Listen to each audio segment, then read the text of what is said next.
தெரியுமா தெரியாதா? தெரியாது. அப்ப தெரியாம இப்படி பேசுவேன். இந்த நாட்டோட முதுகெலும்பே குடியார் இவருதான். எப்படி உனக்கு இன்னும் புரியுமா சொல்றேன். மிகப்பெரிய ஆளுகாட்சி ஜூவலரி நகை கடை இருக்காரு, மிகப்பெரிய தொழில் அதிபர் இருக்காரு. இவங்களுக்கு பூரா வருமானம் எக்கச்சக்கம் கோடிக்கணக்கில் வரும். இன்கம் டாக்ஸ் இந்த நாட்டுக்கு முறைப்படி செலுத்தணும். இந்த ஆளுக்கு எல்லாம் பாதி கணக்கு காட்டிட்டு பாதி கணக்குல பணத்தை செலுத்த மாட்டாங்க. இப்ப நாங்க இப்ப ஆம்பளை ஒரு 500 ரூபாய் சம்பாதிக்கணும், 500 ரூபாய் சம்பாதிக்கணும்னா 200 ரூபாய் இந்த கவர்மெண்ட்டுக்கு கொடுத்துட்டு 300 ரூபாயை வீட்டுல கொண்டாடி பிள்ளை கொடுப்போம். அப்ப நாங்க எவ்வளவு பெரிய சரியான ஆளா இருக்கோம். இந்த இந்தியாவின் குடிமகனா எவ்வளவு சரியா இருக்கோம். நாங்க எதுவும் பதுக்கிறோமா பணத்தை? எனக்கு பீத்த சிரிக்கி இந்த காசு நாங்க குடிக்கிறோம்ல, இது எப்படி திரும்பி வருதுன்னு உனக்கு புரியுதா? எப்படி திரும்பி வருது? இப்ப ஆம்பளை கூட குடிச்சுட்டு 500 ரூபாய்க்கு வேலை பார்த்து 200 ரூபாய் குடிச்சுட்டு 300 ரூபாய் வீட்டுல கொடுக்குறோம்ல, இந்த காசு எப்படி எங்க குடும்பத்துக்கு திரும்பி வருது உனக்கு தெரியுமா? யாருக்கு தெரியும்? உனக்கு தெரியுமா? தெரியாது.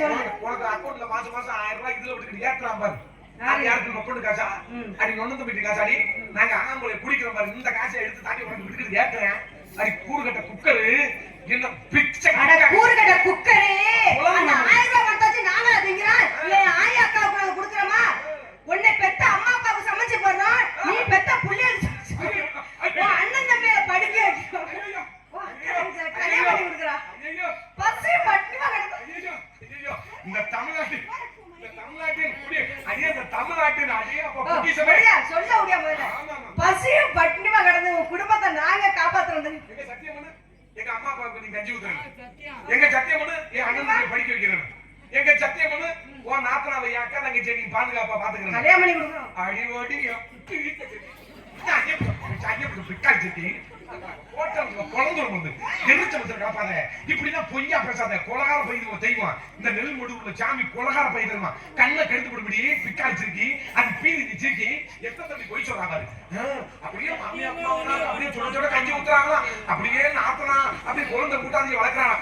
அடி கல்யாணம் பண்ண வந்த ஒரே மாசத்துல அந்த குடும்பத்தை 2 குருவி கட்டின கூடுமா இருந்தது. அந்த குடும்பத்தை பிரிச்சு அக்கு சுக்கா ஆக்கி புருஷன் வேற அம்மா அப்பா வேற எல்லாத்தையும் பிரிச்சு அந்த குடும்பத்தை கெடுத்து பிடிச்சான். ஆக்கிறவர் சஞ்சாலி மகளே சிவாஜி கணேசன் செத்து இருப்பாரு நினைக்கிறேன். விருது கொடுக்கல, அதுக்கு நீ முயற்சி பண்ண சொல்லு. விருது கொடுக்கணும் எனக்கு. இருச்சா விருது கொடுக்குறேன் உனக்கு கொடுப்பாங்க இல்லைன்னா. ஓ நீ ரொம்ப பேசிருக்க. அதிகமா பேசாத. பெண் இப்படி பேசக்கூடாது.